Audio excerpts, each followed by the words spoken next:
Having an open mind, I mean, truly an open mind is one of the most beneficial things that you can do with regard to enhancing the quality of your life and the lives of people that are around you as well. It affects everything. It affects your health. It affects your wellness. It affects your success, the speed of your success, the speed and how much you will grow and learn. Your relationships, everything is affected by your open mind. But what is an open mind? And more importantly, how do we create an open mind? And even more important than that, how do we create and sustain and create a default called an open mind? Well, think about this. Most people think that an open mind is just to say that, okay, I'm willing to listen. But an open mind is two things. First off, it's a verb to me. It's something that you do. And I'll explain that here in a moment. But something that you do. It's a physical thing that you do to create an open mind. But technically, an open mind means the willingness to consider new and different information. Consider it first. Because you think about the antithesis. A closed mind is, nope, not going to even listen to that. And this is the way that it is. And you're closed off to other suggestions and other recommendations and things like that. Nope, that's just the way that it is. And we're triggered to be that way. And sometimes that's our ego. Most of the time, it's just our programming. We've just been that way. You know that. You've seen closed-minded people. You've seen people that were, let's just say, maybe even antagonistic about it. No, this is the way that it is. That's a closed-minded person. And maybe you've been that yourself. I know I have several times. I've learned something and I go, nope, that's just the way that it is. But one of the things that I learned, because I learned how to have an open mind, was to consider things first. And what that means is, remember what I said, I call it, it's a verb. It's something that you can do. And remember, anything that you do, you're going to get better at. So if you do something over and over and over again, you're going to get better at it. So if you have a closed mind now, and you do what I'm going to share with you to do, and you do it over and over again, then pretty soon you'll be that kind of person. Now, believe it or not, having an open mind is a physical thing first. And what that means is this. So I'm going to give you an example first, physically, and you can decide, you tell me what's the difference. This is a closed mind. This is an open mind. I'll show you again. I know this sounds silly, but it's the absolute truth because this is what triggers it. This is a closed mind. This is an open mind. It's right there in your face. It's right there in your face. It's our physical body will trigger us to have an open mind. You see, your mind, we call it a cybernetic loop. You've heard me say this 1,000 times by now, that the way that our bodies, the way that we work is as we think, so we feel. And as we feel, so we do. And as we do, so we have. And what that means is our thoughts trigger us to have an emotion, to feel something.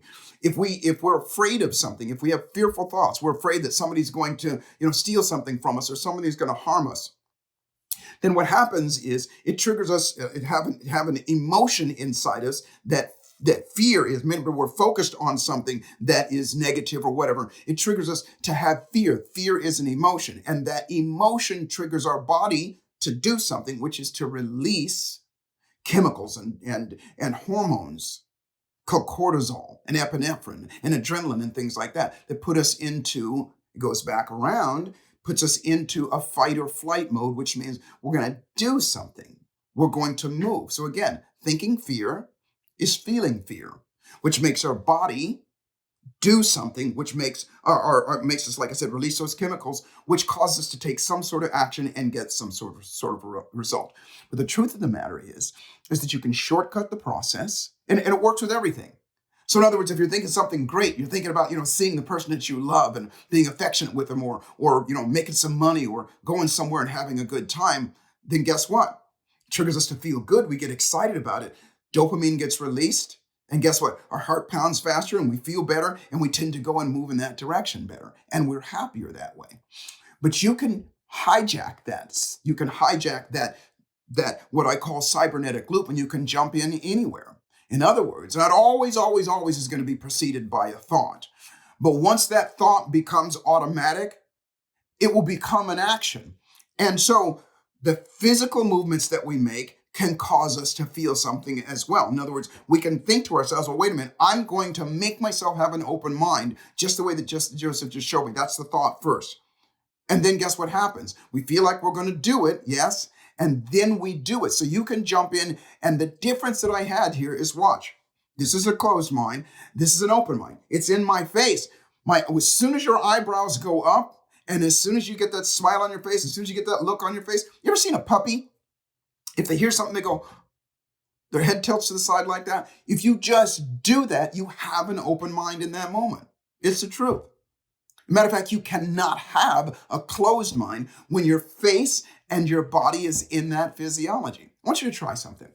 Try something just to give you an example of how well this works and how well your physical body will trigger your thoughts, trigger your mind, and trigger how you feel. Think of something that's maybe depressing or sad or frustrating or that makes you unresourceful, if you will. Just take a second and think about that. Okay. Now, if you did that and you truly got there, and I don't want you to stay depressed, then here's what probably happened, is you went like this. Your head came down, your eyes came down. If you really got into it, your breathing got shallow, and you got one of these going on. That is the physiology, that's the physical mode that you're in that causes your body to release those chemicals because you thought of something negative. Now, try this. Stand up on your feet, and then look up in the air. Matter of fact, find something on the ceiling and put a smile on your face. Eyebrows up like that. Now, if you're doing this right now, you can do it. You can shut this off and try it on your own. But what'll happen is, here's what you do. Now, without changing that physical smile on your face and looking up and breathing deeply and those kinds of things, try and get as depressed or as sad as you were just a second ago without changing anything. What you're going to find out is you can't do it. It's physically, emotionally, and mentally impossible to feel bad when you're like this.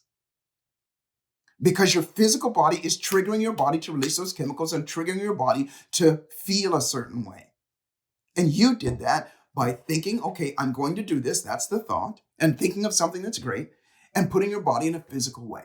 Now, also, when you're up there like that and you tilt your head to the side, something like that, your brain is open. You're open to suggestions. Now, I promise you, if you're listening to me so far, this far, you've probably at some point gone, okay, I'm curious about this. I'm curious about this.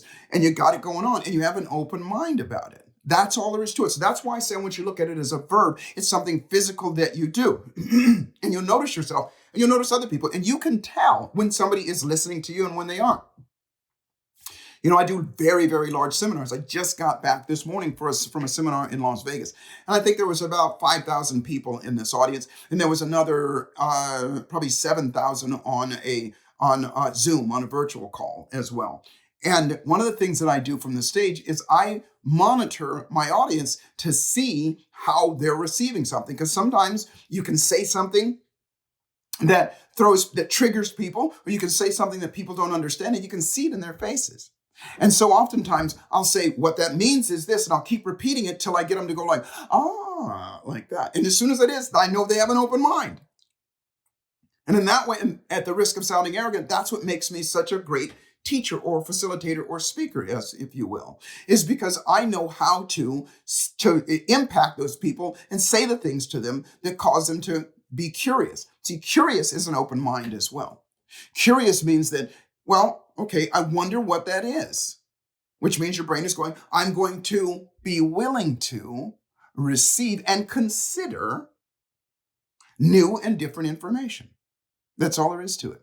And by the way, I say new and different information. Sometimes it can be the same old information, but presented another time or a different way.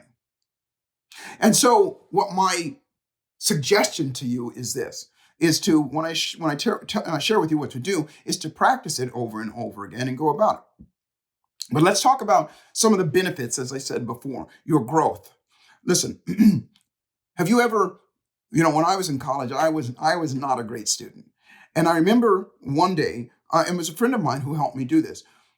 I was sitting down and I was toiling. I had an exam tomorrow. It was a psychology exam, and I was just toiling over and over something. And he said, dude, look at you. And I go, what do you mean? Leave me alone. I'm busy. And he goes, look at you. How are you going to learn like that? And I go, what do you mean? And he goes, you're angry at it. And I go, I'm not angry at it. I'm just frustrated. And he goes, yeah, well, how are you going to learn when you're frustrated? And I go, you got a point like that.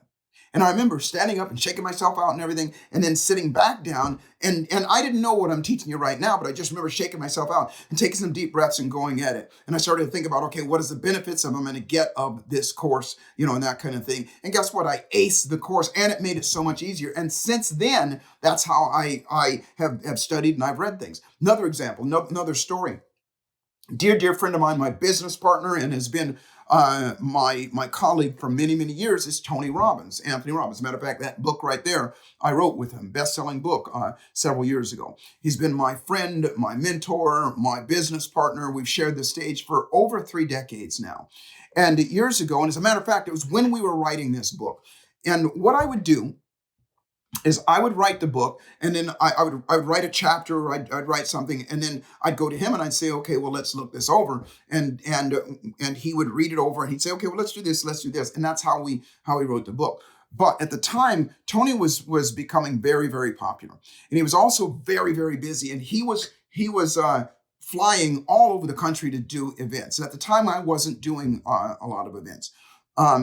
And so what we would do is I would fly with him to places that he would be going, just so we could have some time on the airplane so that we could discuss and work on the book. And so I remember this one time, and by the way, Tony is one of the most open-minded people I've ever met in my life. And so remember, I had already for years learned how to have an open mind and to listen to things. And sometimes, I'm going to talk about here in a minute, sometimes it's not that much fun to have an open mind. It doesn't feel good to hear things and consider things that you don't like, and maybe that you have some triggers for. But anyway, he's so open-minded. This is the guy that even back then he was at the top of his field. But one of the things that he always does is he goes, Joseph, you always got to keep on training. You always got to have an open mind. And so what he would do is he'd go to other people's seminars, and he would sit in their seminars and he'd learn from them as well. And so this particular time we went to a seminar. It was a financial seminar. And to be honest with you, the speaker was not that great a speaker.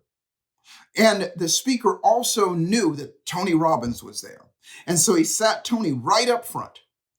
And they did the whole seminar. I'm sorry, it wasn't a he, it was a she. She did the whole seminar talking to Tony. The rest of us were oblivious to her. She was like performing for him. And it was interesting. And quite honestly, and I'm not saying this to be mean or anything, the information wasn't that great. But you can always learn something if you have an open mind. And I remember looking at Tony, and I knew he knew this stuff. And he knew what was going on. But I remember looking at him, and you gotta picture this. Tony is 6'7" tall. And he's at this little tiny desk like with the rest of us. But the look on his face was like this. Like he was fascinated. And I knew, because I know him, the stuff that he's learning, he already knew, and it wasn't that fascinating. But he was just absolutely fascinated by it, the look on his face, and I knew what he was doing. But here's the proof in the pudding. Is later on, after the seminar was over, he calls me up and he goes, okay, well, let's go have some dinner. And I go, okay, great. And he says, I'll be over to your room here in a minute. So he shows up about 10, 15 minutes later. And he has, now this is back in the olden days before cell phones, and he had like an old Radio Shack tape recorder, one of those little mini tape recorders. And he goes, so let's debrief now. And I go, okay, great. Now, debrief means that you just go back and you review everything that you learned. And he goes, let's debrief. And I go, great. So let me get my manual. And let me get my journal, because I take notes. And he was taking notes like crazy as well. Now, by the way, I get my journal, and I had maybe 3 or 4 pages of notes. This guy had like 15 pages of notes, but he put his journal over there and he goes, we're not going to use our journals. I go, really? And he goes, yeah. So he says, tell me everything that you remember and everything that you got from the seminar. And honestly, I went on for maybe 5 minutes. And he goes, okay, yeah, now my turn. And the guy went on for like 20 minutes, a half hour. And he remembered so many things that and as he remembered, I'm like, oh yeah, I remember that. And he remembered all these things. And he said, the reason why was because I have an open mind. The reason why is because I put myself in that physiology, and that was it. And so that's why I say this enhances everything. It enhances the way that you learn. It enhances the rapidness of how you learn. It enhances how much you will take in. This guy learned 10 times more than me, retained 10 times more than me, because he was simply like this. And it wasn't, like I said, it wasn't spectacular material. So why do I tell you all those things? When you approach anything, First off, when you approach another person, and even when you're in a situation that it doesn't feel good, that it's like, I don't want to do this, stop, raise your eyebrows, take a deep breath, tilt your head to the side like that, and be curious, because here's what happened. Remember what I said, it affects other people as well. Because how good does it make you feel when you know somebody's listening to you? So the person that's teaching you will give you more of their heart, they'll give you more of their soul and more of their passion when they know that you're listening. Listening is having an open mind, and they can see it, they can feel it about you. Just like I said with Tony, and just like with me, it's a verb, it's something that you do. Now that's the physical stuff that we're talking about. I'm not even going to talk much about the cosmic side of it. When I say the cosmic side of it, the intangible side of it. Did you know when you have an open mind, when you're like this, you literally radiate a different kind of electromagnetic energy? Yeah, it's called it's electromagnetic energy, and you can see it. You can go on YouTube, look up Carillion photography, and you'll see that when somebody has a closed mind, or they're worried, or they're fearful, or anything like that, your electromagnetic energy field is close to you. It's very small. But when your eyebrows are up, and when you're curious and you have an open mind, it's big, it's huge. But here's the benefit of it.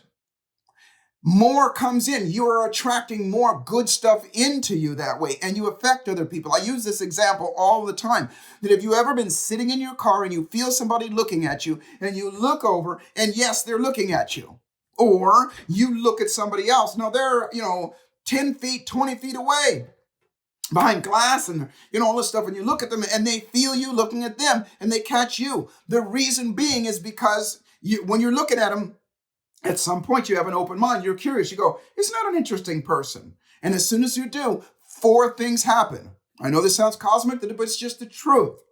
Hope you have an open mind about this. Is your electromagnetic energy field grows. The second thing that happens is they feel it. That is why they catch you. The third thing that happens is their electromagnetic energy grows. And the fourth thing that happens is you guys become connected to each other. You have connection with each other. You're actually drawn towards each other, at least in for that moment. So why do I tell that to you? Because when you have an open mind and you're doing that, you're listening to somebody else, or you're reading something, and you go like that, and you're open mind, then guess what? You are actually becoming more receptive of things. And not to mention that your brain goes to work. And your brain goes to work without the negativity and pessimism. Your brain goes to, oh, this could work with that. I always say that optimism means options. You have more options. So your brain goes, oh, this is like that. This could be like that. Or I could use this like this. I could do that. See, if you have a closed mind, you got one option, fight or flight. It's just like, nope, that's not the way that it is. That's fearful. I'm not going to do it that way. I'm going to do it this way. Now, that doesn't mean that your ideas and what you thought of and what you're used to is wrong. It doesn't mean that you're always going to do what the suggestion or the new information might be indicating or suggesting that you do. It just means that you're considering it. And oftentimes when you consider it, you can add to what you already know. Now, I'm sure you can probably already see how beneficial this is in business, even with your health, everything across the board. It helps everything that you do. And so how to learn how to default that is this. I always use this. Remind yourself. Set it up like for every hour. For like just a few days. When that alarm goes off, just go like this. What was I doing? And then use it when you're doing something. Whenever you get one of these going on, stop and do this. Why? Human physics. The more you do it, the better you'll get at it. The better you'll get at it, the more you'll do at it. That's the way you work as human beings. You'll start to notice more things. There's something called your reticular activating system, which means when I look for something and I find it, I'll find more of it. I'm sure you can see how beneficial this is. The first thing that I said, how this is one of the most beneficial things that you can do is to have an open mind. Nothing worse than a closed-minded person. It slows you down. It enhances everything. So try that exercise. Set the alarm, and when the alarm goes off, just go, do an open mind. And then what you're going to be doing is you're going to be programming yourself to default to that first. Use this, and remember, life is always exactly what you dare to make it, and fortune favors the bold. So boldly step up and dare to make your life magnificent. I love you, and I'll see you at the top. I'm out.